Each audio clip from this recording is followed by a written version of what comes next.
Ne soyez pas surpris si le titre de cette vidéo est Akiba, tais-toi. Chas Shalom, c'est pas moi qui le dis, c'est marqué dans la Gemara. Rabbi Ishmael, qui faisait partie d'Asarat Harugei Malchut, qui était plus âgé que Rabbi Akiba, plus senior, on va dire, plus ancien, il lui a dit à Rabbi Akiba, tais-toi. Dans quelles circonstances? Il discutait sur la plaie des grenouilles. Rabbi Akiba disait, il y a une grenouille qui est venue par miracle, une grosse grenouille qu'Hachem m'a envoyée. Les Égyptiens, ils s'énervaient, ils frappaient dessus, et de là sortaient plein de petites grenouilles. Rabbi Ishmael lui dit, Akiba, tais-toi. Arrête de t'occuper de Haggadah, arrête de t'occuper de Midrashim, va t'occuper de Negaim Baalot, des masertot plus difficiles, mais t'occupe pas de Midrash, parle pas de ça, t'occupe pas de ça. Alors Rabbi Shopito a posé une question énorme. Il a dit, mais depuis quand on dit à quelqu'un, t'occupe pas, chacun a le droit de donner son avis, surtout entre les Chachamim, mais plus que ça. Rabbi Ishmael lui dit même pas, Rabbi Akiba, tais-toi. Il lui dit, Akiba, tais-toi. Comment il peut parler comme ça? C'est quoi? Qu'est-ce qu'il y a de si grave? Qu'est-ce qu'il a dit si grave, Rabbi Akiba? Il a dit comment c'est passé, selon ce qu'il a reçu de ses maîtres, selon son opinion, comment s'est passé la plaie de grenouille. Il y a une grosse grenouille qui est venue, et après, les Égyptiens s'énervaient dessus, et il y a plein de petites grenouilles qui sont sorties. Pourquoi faire une histoire pareille contre Rabbi Akiba? Pourquoi lui parler comme ça? Et Rabbi Ishmael, qu'est-ce qu'il disait? Il disait non, les grenouilles, elles ont fait Messirot Nefesh, elles se sont sacrifiées, elles sont rentrées dans les fours, elles sont mortes. C'était des grenouilles normales qui sont sorties du Nil, qui sont venus et qui se sont sacrifiés pour faire la volonté d'Akadosh Baruch Hu, B'Messirot Nefesh. C'est quand même étrange.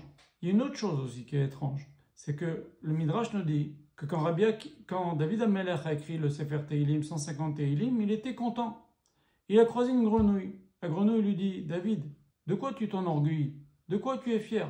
Moi, tous les jours, j'ai dit 3000 louanges à Kadosh Baruch Hu. Toi, tu as dit 150 louanges. De quoi tu es fier? Et David HaMelech, il a arrêté d'être content de ce qu'il a fait. Il s'est beaucoup calmé. Mais enfin, David HaMelech, il va pas... Une question énorme que pose Rav Yehoshua Pinto également. David HaMelech, il va quand même pas prendre une leçon par une grenouille. Comment est-ce possible une chose pareille? Alors regardez comment Rav Yehoshua Pinto explique ces deux choses-là. C'est exceptionnel. C'est une très grande leçon de Moussar pour nous. Le Rav Yehoshua Pinto dit la chose suivante. Ils nous disent que Akadosh Baruch Hu, il a demandé à chaque animal au moment de Bereshit de donner chacun le meilleur de lui-même. Askanemer, Kalkanesher, l'aigle, il va donner la légèreté. C'est pour ça que la Mishnah nous dit soit fort comme un lion, soit rapide comme le cerf, parce que Akadosh Baruch Hu, il a créé en premier les animaux, pour que chaque animal donne la plus belle qualité qu'il a à l'homme. Et donc, Akadosh Baruch Hu a fait que qui a donné à l'homme ce pouvoir de louer Akadosh Baruch Hu, de remercier Akadosh Baruch Hu, de faire les louanges et des chants à Akadosh Baruch Hu, c'est la grenouille. Et c'est pour ça que la grenouille, elle a pu faire taire David HaMelech. Elle lui dit, si toi tu as du pouvoir de louer Akadosh Baruch Hu, c'est moi qui te l'ai donné. C'est pour ça que David HaMelech, il n'a rien dit. Il a accepté la remontrance de la grenouille. Ça, c'est ce que nous dit le Midrash. Donc on voit que chaque animal a donné un peu de ce qu'il avait, de sa qualité principale, sa plus belle qualité. Entre parenthèses, c'est une explication pourquoi Akadosh Baruch Hu n'a pas créé le Tachash dans Bereshit. Le seul animal qui n'a pas été créé dans Bereshit, qui a été créé après l'homme, c'est le Tachash, cet animal dont la peau a servi pour recouvrir le Mishkan. Et Rashi nous dit sur place, c'est un animal qui a été créé pendant que les Juifs étaient dans le désert. Il n'a pas été créé pendant Bereshit. Et qu'est-ce qu'il avait de particulier? C'est que sa peau était magnifique. Et il s'enorgueillissait de sa peau. Et donc, si Akadosh Baruch Hu avait créé cet animal-là, ça aussi c'est Rav Yehoshua Pinto qui l'a dit, si Akadosh Baruch Hu avait créé cet animal-là avant de créer l'homme, qu'est-ce qu'il aurait donné? Son orgueil, sa fierté. L'homme, il n'a vraiment pas besoin de ça. Même sans le tachash, il arrive à avoir la fierté et de l'orgueil. C'est pour ça qu'Hachem l'a créé après. Je ferme la parenthèse. Donc, on a dit que la grenouille a donné une chose à l'homme déjà. Il n'y a pas de marloquette, c'est elle qui a donné à l'homme le pouvoir de faire des louanges à Kadosh Baruch Hu. Maintenant, on a une deuxième chose. Et là, il y a une marloquette entre Rabbi Ishmael et Rabbi Akiba. Rabbi Ishmael nous dit que la grenouille a aussi donné à l'homme le koar de Messirut Nefesh.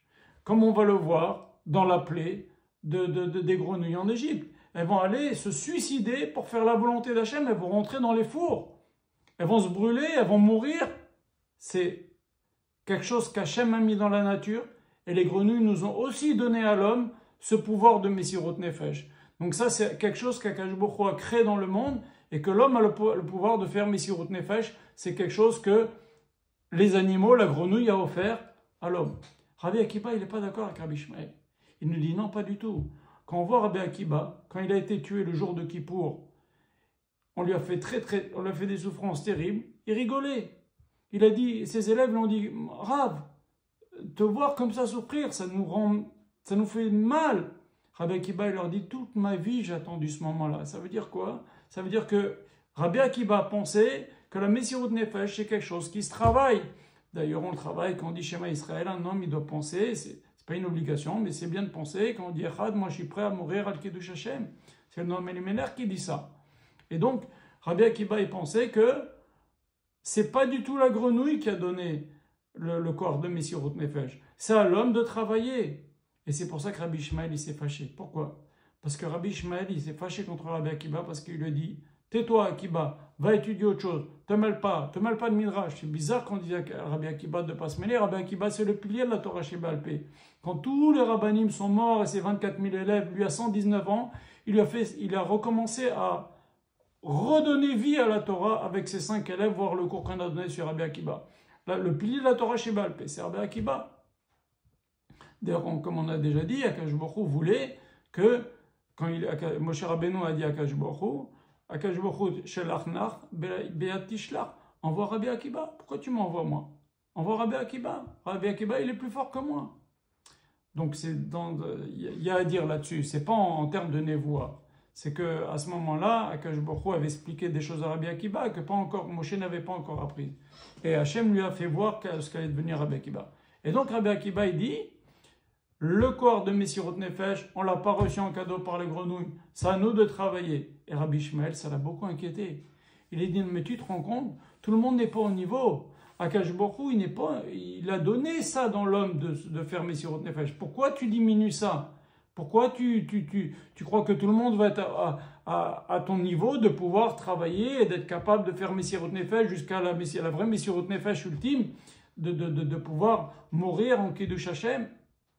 Rabbi Ishmael s'est fâché, il lui dit non, Akadosh Baruch Hu, il a donné. D'ailleurs, soit dit en passant, quand on voit dans Parashat Chaye Sarah, Avraham Avinu dit aux habitants, à ceux qui lui ont vendu à Ephron, etc., il leur dit, les habitants les gens qui étaient autour de lui, il leur dit, Im yesh et nafshechem. Et Rashi dit, Im yesh et retzonechem. Messirut Nefesh, c'est soumettre, être retzonechem, la volonté. Et donc c'était ça toute la marloquette entre Rabbi Ishmael et Rabbi Akiba. Les deux sont d'accord que les grenouilles ont donné à l'homme le pouvoir de faire des louanges. C'est pour ça que David Amelech, il a accepté le moussard de la grenouille. Mais il y a une marloquette entre eux. Est-ce que les grenouilles, elles étaient naturellement, elles ont fait la volonté d'Akadosh Baruch Hu, elles avaient le corps de Messirut Nefesh, c'est pour ça qu'elles se sont sacrifiées pour Hachem dans la plaie qu'on va voir dans notre paracha? Ou est-ce que c'est un est qu'il y a eu, comme dit Rabbi Akiba, et c'était exceptionnel, mais elles n'ont pas donné ça à l'homme, et ça à chacun de se travailler. C'est extraordinaire, c'est un super beau chidouche, et c'est un chidouche amiti.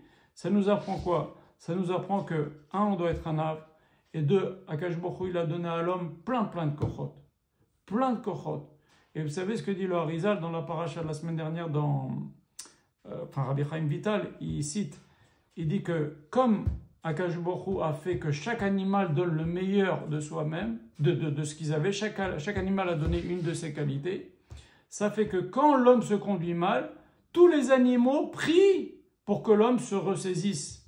Et quand l'homme se conduit bien, tous les animaux louent Akadosh Baruch Hu. C'est extraordinaire. Voilà, Baruch Hashem.